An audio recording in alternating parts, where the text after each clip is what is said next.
for health-focused organizations, health-focused and social impact organizations.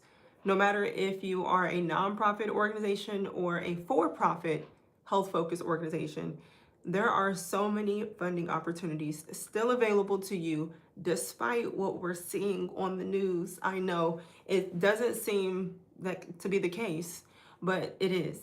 And I want to talk to you about funding on repeat and what that looks like.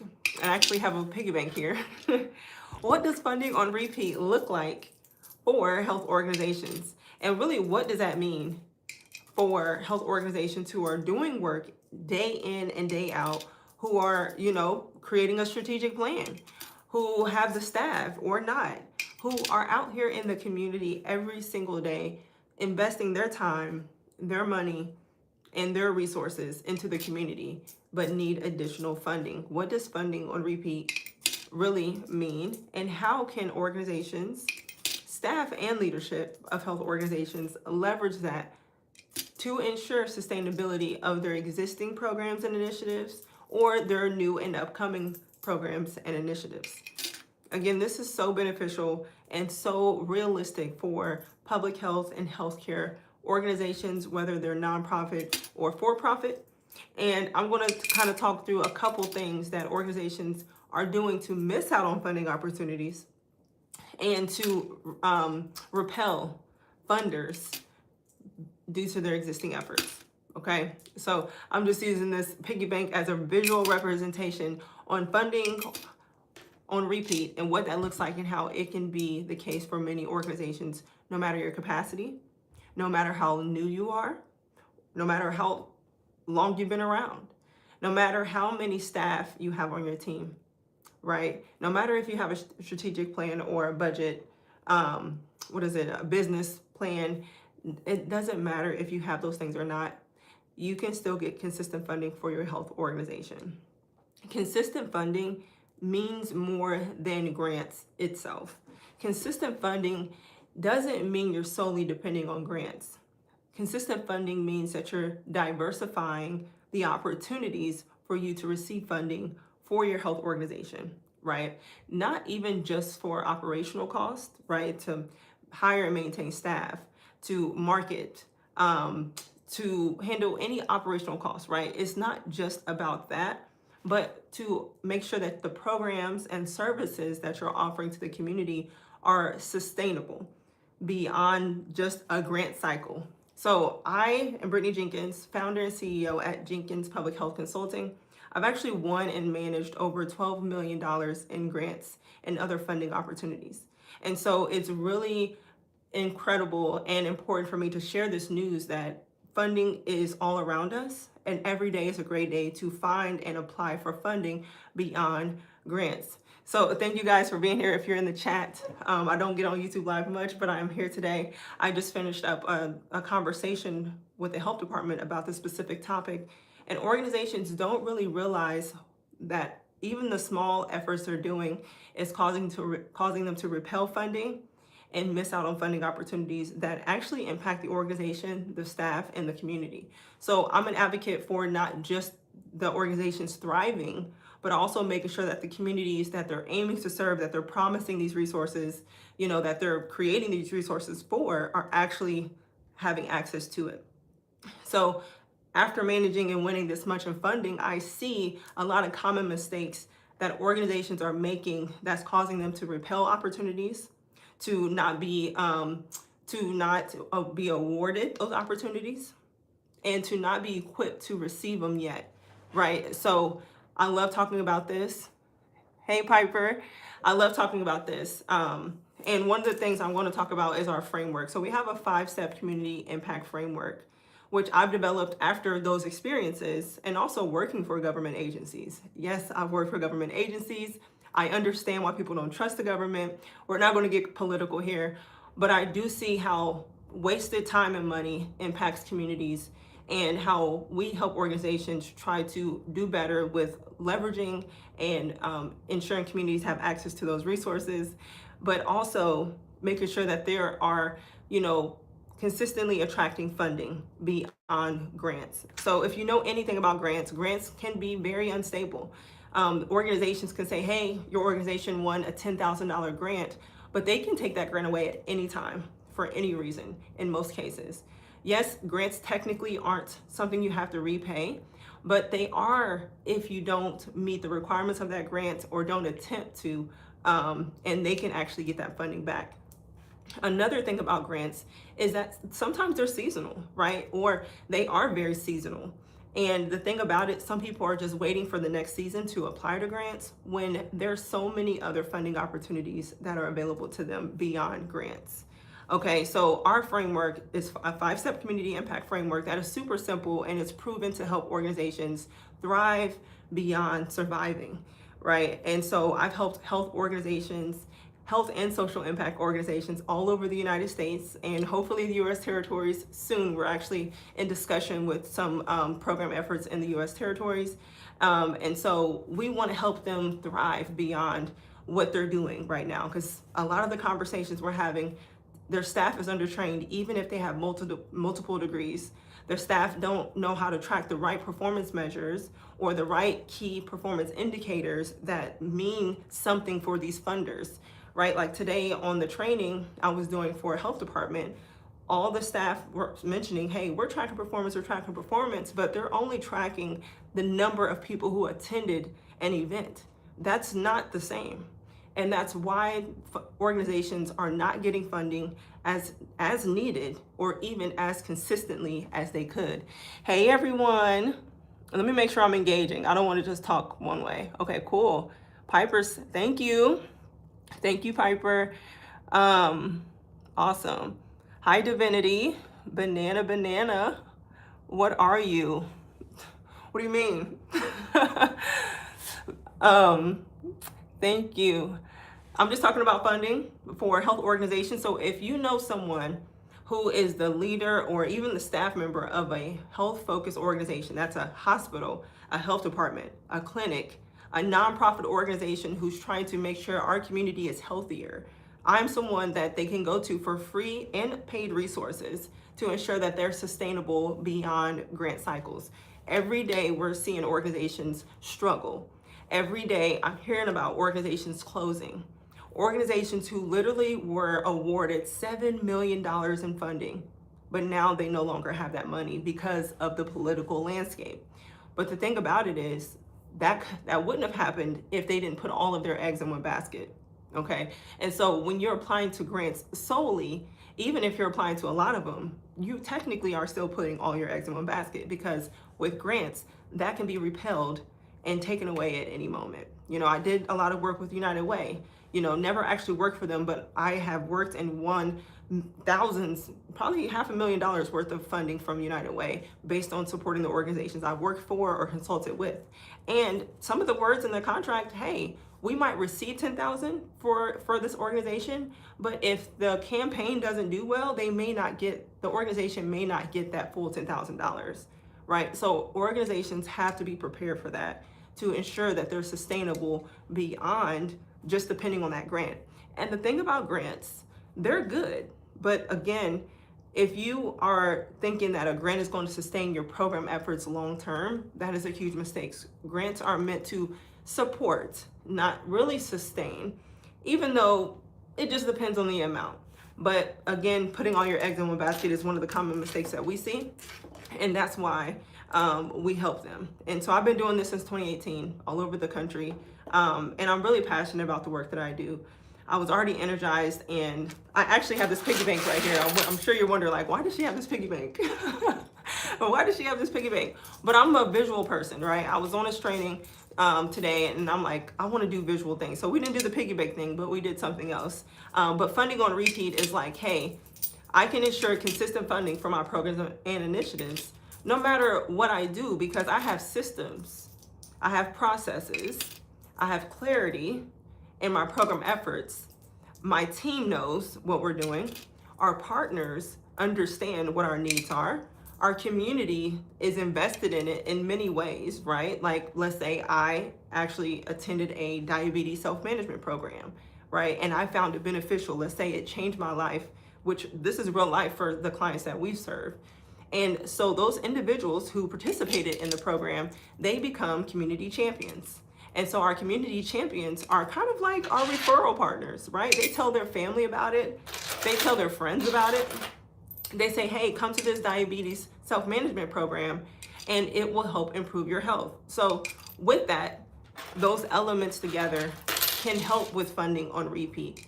But the issue also is programs that are designed are usually ineffective. And even though your program may receive funding, there's still some ineffective parts. I like to say there's leaks in the pipeline that lead to it becoming ineffective, underfunded, and underutilized, right? So let me tell you about the 5-step framework and how it leads to consistent funding for health organizations. And you probably can't see the words on this gold frame behind me, but those are some of our recent client wins. We've helped organizations get connected to $5 million in funding. When I'm telling you, I'm not this financial analyst. The results are not guaranteed, but we help them look at what they're already doing or what they want to do. We help them strengthen their program design, strengthen the way that they're providing it to those they aim to serve, providing it to the community. And then we help them make sure that they can get those programs funded. We help them find ways to engage with diverse partners versus putting all of their eggs in one basket with grants alone. And it has changed the lives of not only the leadership of organizations, but the communities that they serve. It's saved lives. It saved healthcare costs. It reduced hospital admission rates. It reduced amputations for patients, right? It increased confidence in knowing how to take care of yourself, self-efficacy, right? Health literacy. It's increased those things. So I just love talking about this topic. Let me go here. Hello in the chat. Hey, awesome. Hi, Divinity. Cool. Let me see. I'm just gonna pull it up over here. I got this new computer and I really don't know how to use it. Okay. So our 5-step framework is pretty simple. And again, this framework has helped organizations uncover missed funding opportunities, wasted money on budgets, and again, attracted different funding sources. Why? Through partnerships, through grants, through government contracts, online courses, right? So I also build online courses for health organizations, for social impact organizations, because that's another funding source. That's another revenue source for the organization. And there are organizations who say, hey, Britt, just send me all the funds or all the sources that I qualify for. But that's not an easy way. That's not always an accurate way to do it, because we could be the same exact organization, but we don't qualify for the same things for a lot of different reasons, right? One is not prepared. Founders and CEOs are actually in 2 different buckets or have different funding opportunities. And so we help to match them to funding sources that align with their existing efforts, that they qualify for, and that are long-term versus Band-Aids, okay? Some people need a Band-Aid right now. A lot of organizations right now are bleeding. They're in the red zone. They are literally about to close. I know an organization who had $7 million in funding completely ripped from them due to the executive orders, and they had no backup plan. That they were sleeping good every night for the last 10 years on that $7 million, and they didn't create any backup plans. The backup plan, not for the organization, not for the staff, not for the community. And now it's that essential resource that the community depended on, gone. Because it's March 2nd today. Today, their doors closed. And I'm so sorry for them. Hopefully they figured it out. But you know, it's happening at a record pace. Nonprofits closing in 10 years, for-profit organizations closing in 5. And I'm here to help them with that, you know, by making sure they have diverse funding sources. But it's more than that. You have to have a strong program, whether it's been out in the community or not. You have to have a strong program. So the first step of the impact framework is equipping staff and stakeholders.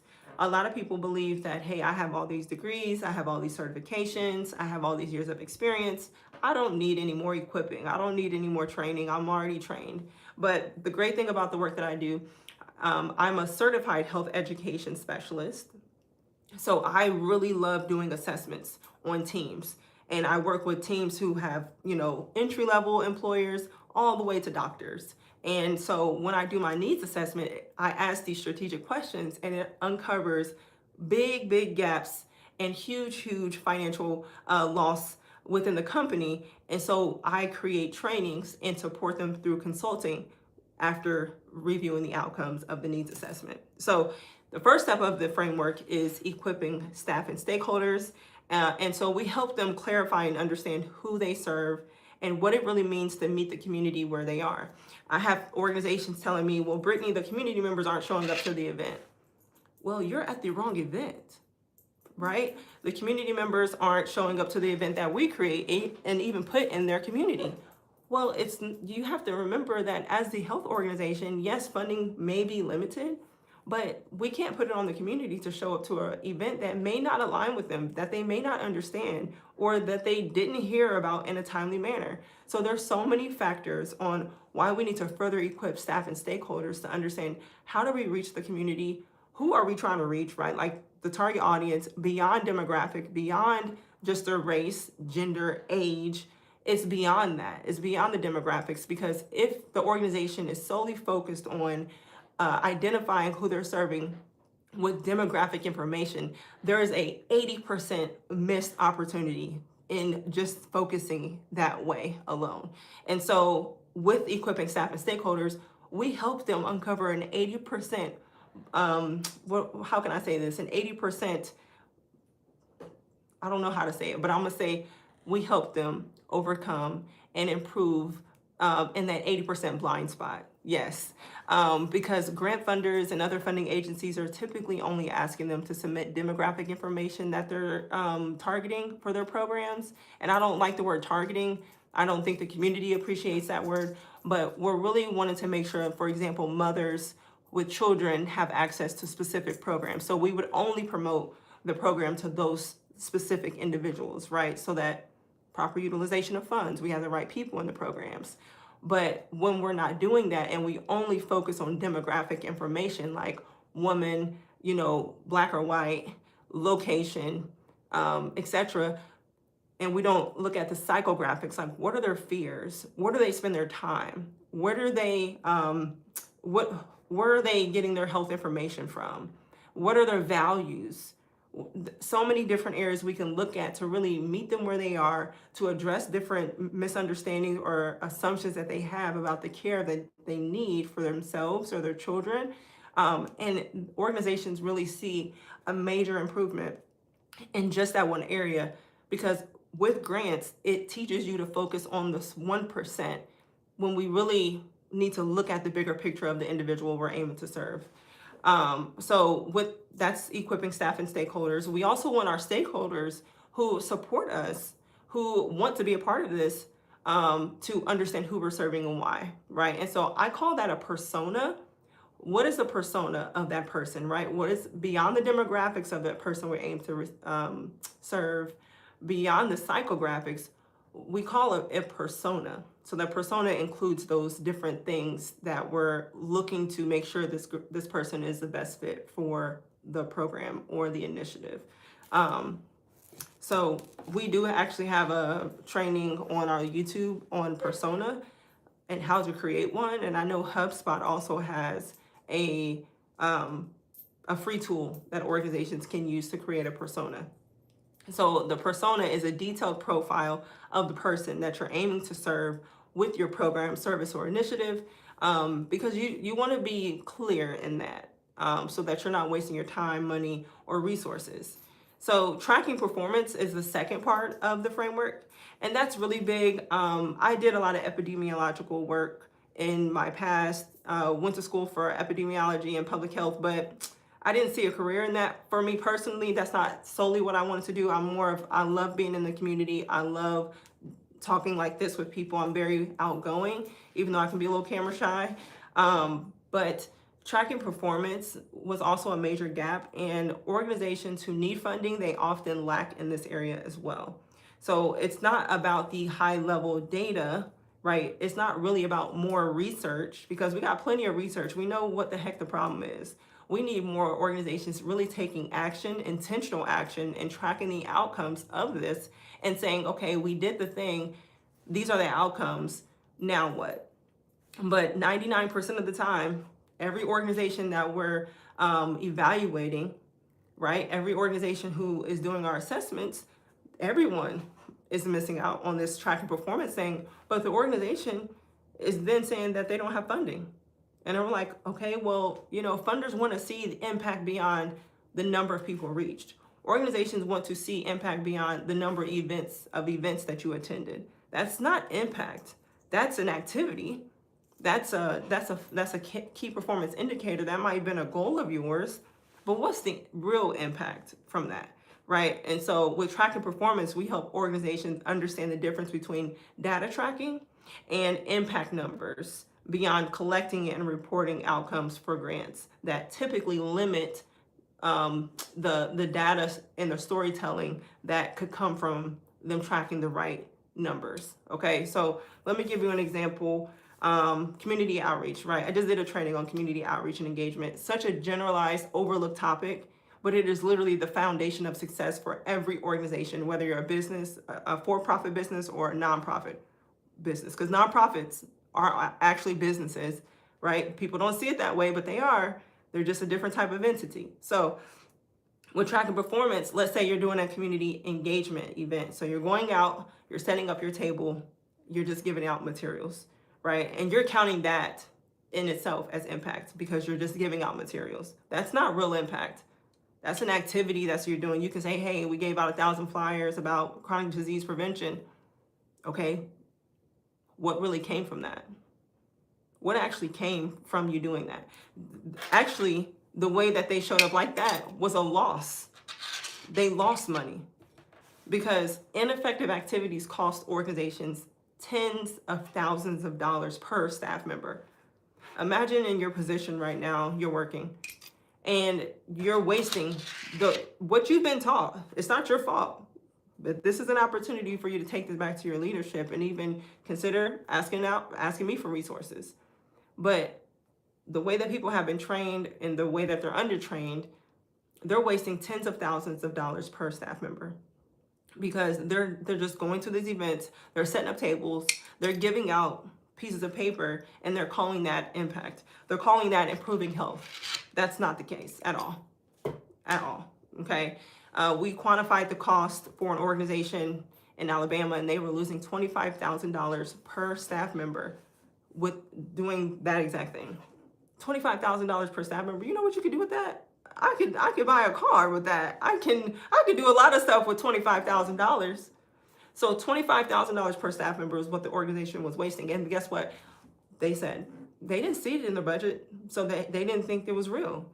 But sometimes you're spending money and you're doing things as wasting time. Time is money. You're paying your staff the full wage amount, but the way that they're doing about that task is completely ineffective.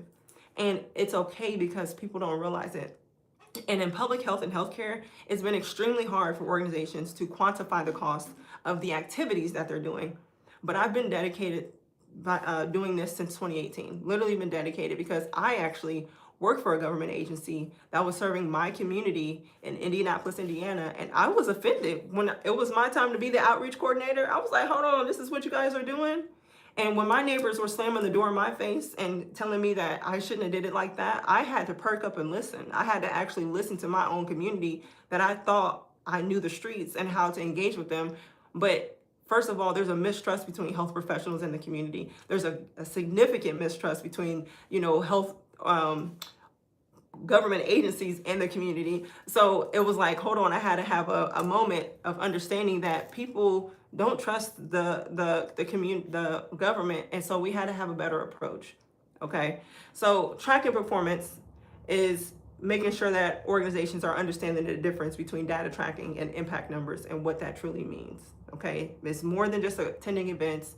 It's really seeing how are you recruiting people from that event to engage in this community health program that benefits their health, and is that person actually experiencing that outcome? Because if there's no engagement to recruitment process, the money is being wasted. right? You can't see it in here, but the money is being wasted. The time is being wasted. Those resources are being wasted. It's like a drive-through, right? I have visual representations on my slides for what a drive-through table setup looks like. You got all the resources, you got all the giveaways, and you think that's impact, and it's not, right? That's actually a financial misuse of funds, in my opinion. And I know that kind of affects and triggers leadership, but at the end of the day, I have to keep it real because these resources affect our community. And, you know, from a political standpoint, the programs that were dismantled due to ineffective outcomes made so much sense because I see it every single day. And I think there's a piece of leadership who doesn't realize it. And if they do, because I know leadership do, because we make it visible to them, some of them don't want to make that change. Sometimes it's pride, sometimes it's, you know, finances, but at the end of the day, those organizations are at risk of closing. World-renowned organizations. I'm uncovering $50,000 of funding that's just, hey, we don't need to worry about that. You're telling me you're not going to worry about $50,000 worth of funding? How much privilege is that, right? That $50,000 could change lives of people in our community. And so I help them uncover those types of funding oversights and ensure that there's sustainability in programs and that people actually have access to these programs, okay? The third step of the framework is build capacity. So I love talking about capacity building. I love talking about all of this, but capacity building is more than funding. People say, oh, building capacity, applying to funding, applying to grants. Capacity building is more than funding, and I'm so sorry. But if that's the only way you're thinking about capacity building, it is a significantly missed opportunity and, again, a money waster, okay? So capacity building helps you to assess partnerships, assess funding opportunities, secure the bag, okay? And I'll be honest, how do you handle the wins and manage the losses? Because there's a good way to win and a good way to lose, right? And then it helps you to engage the right partners and uncover diverse funding sources with proven processes. So building capacity, right? Diverse funding sources with proven processes mean you have standard operating procedures, which I hate that word, but it's so necessary. I never really actually understood the value of a standard operating procedure until I became a business owner in 2018. And I will be honest, in 2018, I wasn't using SOPs, but as our company grew, I definitely understood the value of it. And now I see that it's a monetary dollar connected to the lack of or having a standard operating procedure for yourself, for your team. That means that you're taking your process that you know day to day that you do in your organization for your program. I'll give a specific example. You're taking everything out of your head on how you actually are designing and implementing this community health program. And then somebody can take that same document and do the same thing, right? You don't have to retrain them. You can probably provide a little guidance, but the standard operating procedure is a step-by-step plan on how you're executing, okay? Without that, there's a lot of miscommunication, errors, delayed access to care, disparities that's caused unintentionally, right? There's so many things from that. So we help organizations actually create standard processes and procedures and MOUs, memorandums of understanding. And it's a non-legal contract, but it is basically, you know, an agreement between two organizations that say, hey, Brittany, we're going to help you guys with, you know, this program, and we're going to report on these numbers for the next 6 months. So that's a memorandum of understanding, an agreement between two organizations who say, hey, Britt, we're going to help you pull the weight of this initiative. We want to be a part of it. We're excited. And it actually really qualifies and strengthens and makes it a more professional agreement versus saying it verbally, right? So organizations who don't typically have an MOU in place, they're struggling and they're frustrated.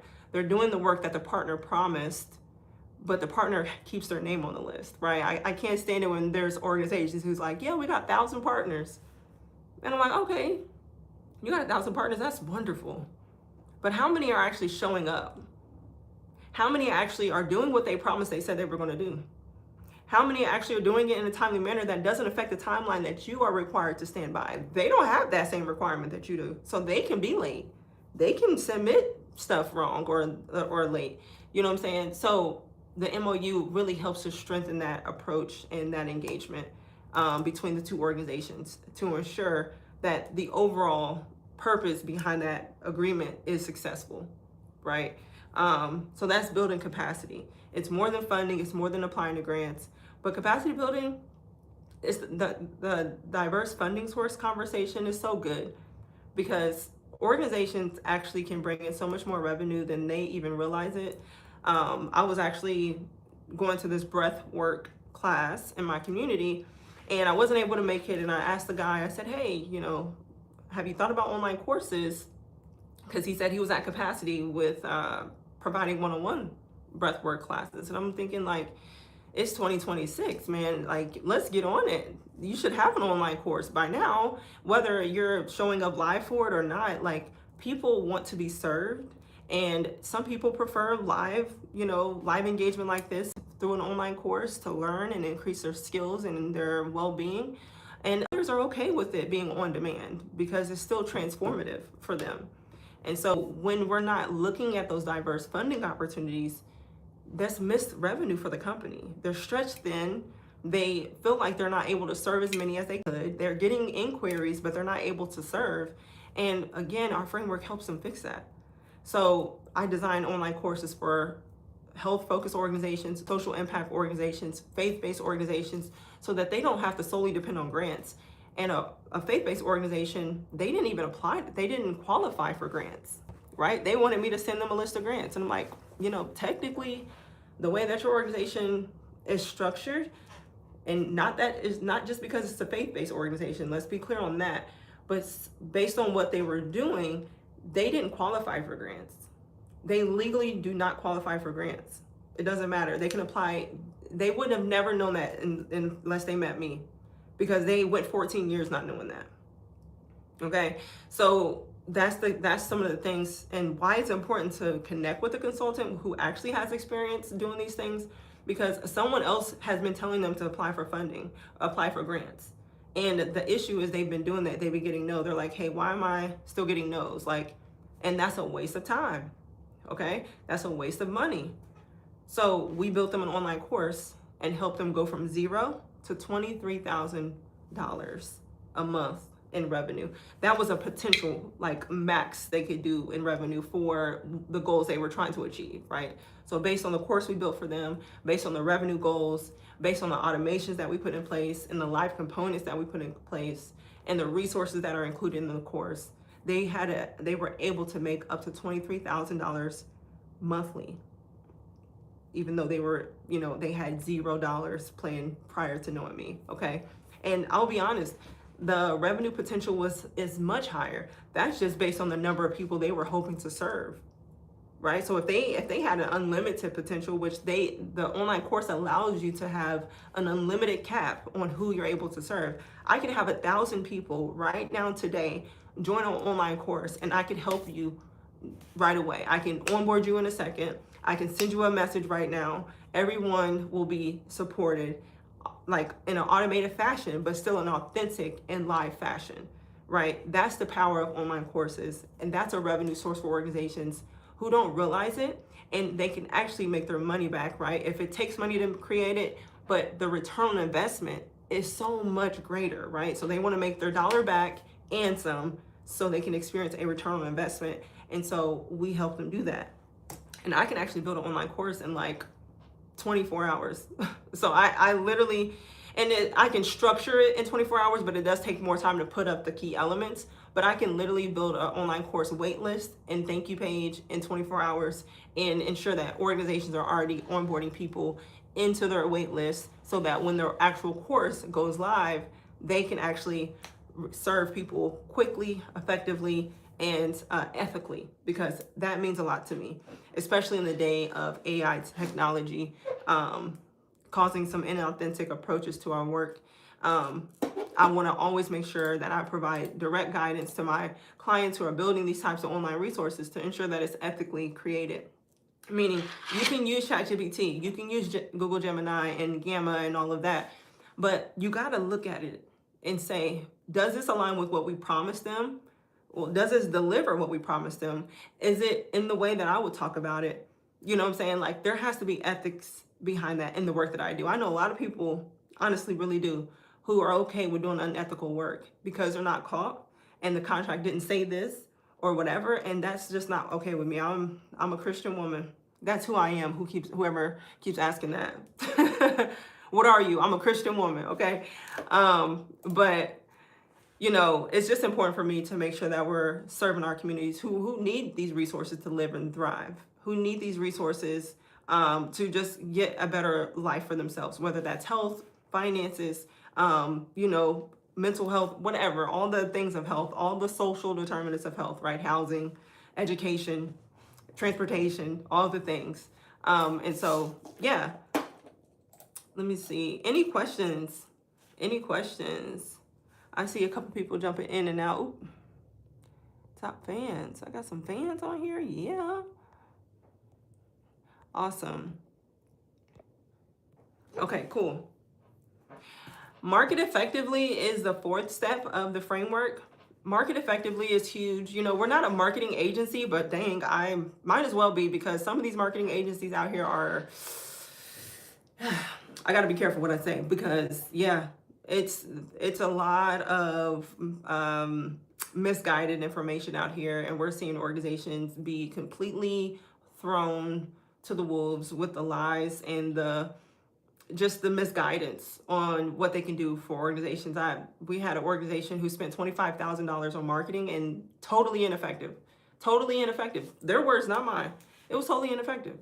Organizations spending $10,000 on marketing agencies, totally ineffective. They're not a health marketing agency. That matters. It really does matter. And, you know, when organizations are wasting hundreds of thousands of dollars on ineffective marketing, funding agencies, whether grant funded or, you know, government contracts, partnerships, you know, community foundations, all of them, they see that. They see it. But also understanding what effective marketing really looks like beyond the number of people on your live, beyond the number of people who actually like and share your posts, beyond those surface level things that actually don't mean anything, really. Because it is the message that truly matters. And only 3% of people, and this I need to actually put that number, make sure that number aligns with this message. But in reality, only 3% of people are taking action on the information they receive anyways. You know what I'm saying? So that's literally why we might think that our stuff is performing low.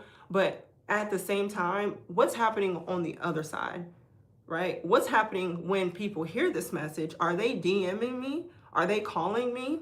Are they signing up immediately? That is the real impact. That is the real measure of effectiveness, not the number of people who are on your post commenting. Okay, they might be commenting, but what are they actually doing?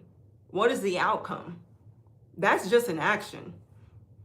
A like is an action. A share is an action. A comment is an action. But what's the true outcome, right?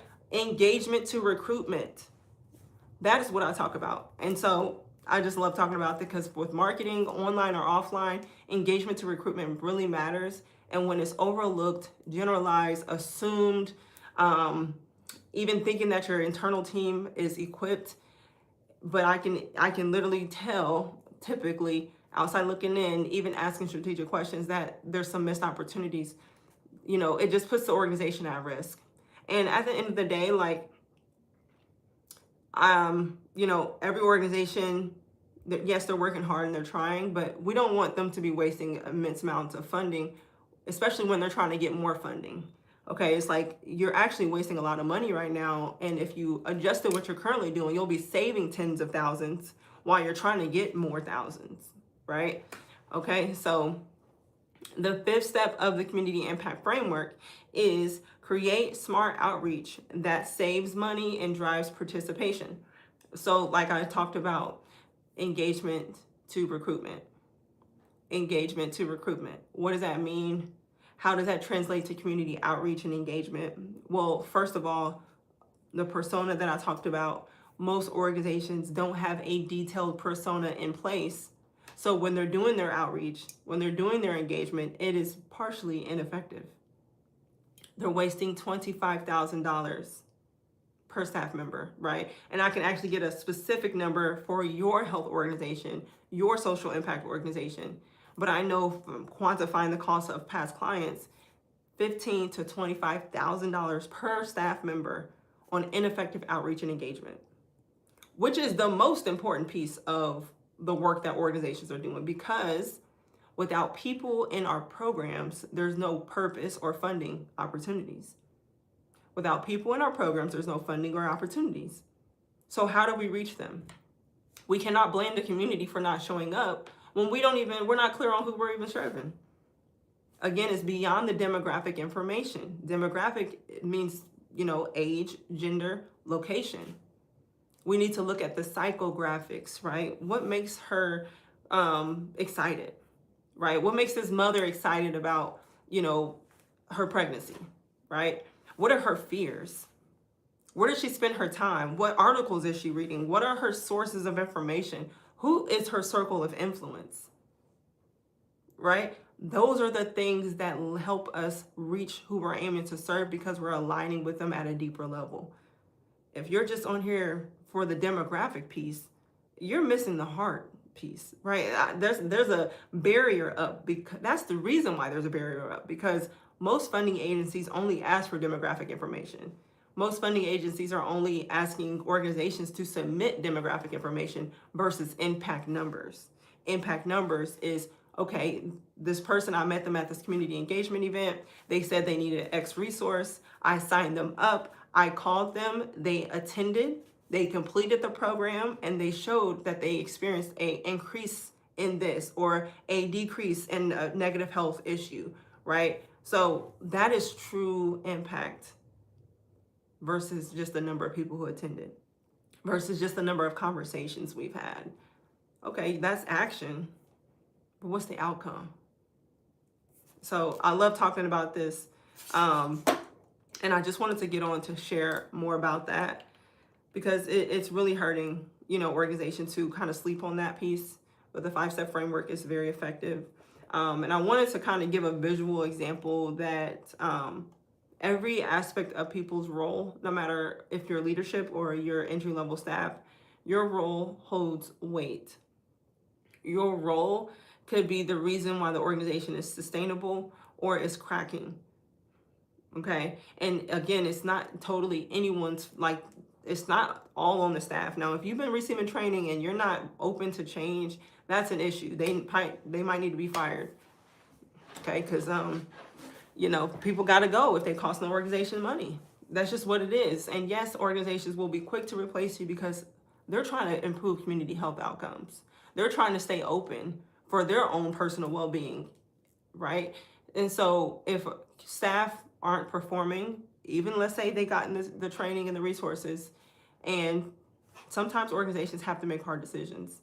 I do think there's ways to save that, because it does cost organizations a lot more money to fire, rehire, and train than to retain. Okay, but sometimes if retaining that person jeopardizes the organization's brand, the impact that's being made and costing the organization tons of money, that's the only decision that they have. So yeah, funding on repeat is all of that. Okay. Any questions from anybody on funding on repeat? Let's see.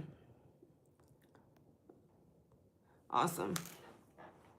Well, I thought I'd jump on here. It's been a pleasure connecting with you guys. Funding on repeat, I love talking about it. If you know a for-profit or a nonprofit health organization who is saying, hey, I need more funding, I don't know, what type of partners to look for.